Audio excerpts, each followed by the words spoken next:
Well, hello and welcome back to Words of Hope. And today we're looking at this great passage in Exodus where God speaks to Moses and tells him about the covenant and tells him what to tell the Israelites and communicates to him these key ideas about the covenant.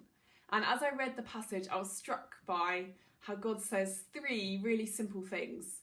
And I think those three things could be helpful for us to reflect on as well. So the first thing that God says in verse 4 is he says, "You've seen what I did in Egypt and how I carried you on eagle's wings." So God starts by reminding the Israelites of what it is that he's done already. And that can be really helpful for us too as we start to spend time with God and come to spend time in his presence, just reminding ourselves of what God's already doing in our lives. Prayers that have been answered, situations that have been changed. Looking back and reminding ourselves what he's doing already. The second thing that God says, and this is the thing that he says the most succinctly, is he gives a request. And his request is simply, obey me and keep my covenant. I've heard it said that God's love language is obedience, and I think that's true. It's a big part of what being a Christian means, is obeying God. I think sometimes we can get confused or tangled up in trying to work out exactly what it is that God is asking of me personally. We can feel a bit uncertain about that.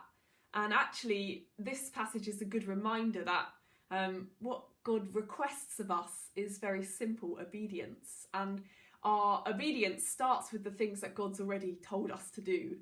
Things like glorify God, love your neighbour, share the gospel. We don't need to be seeking a specific personal thing. Actually, we can come to God and be obedient through those things that apply to all of us. So that's the first two things God does: remind them of what he's done already, request their obedience, and finally, God explains the reward. So he says, "You'll be my treasured possession, you'll be a kingdom of priests and a holy nation." And again, sometimes I think we just need to lift our heads and see beyond what's going on in our day-to-day lives and remind ourselves of the kingdom of God that is to come. And we've talked already about that in this series, which has been fantastic. And that's the third thing that God does here, is explain the reward, explain what's to come. So hopefully those are three helpful things to reflect on. One, remind yourself of what God's done already. Two, have a think about that request that God makes for obedience. And three, look ahead to the reward.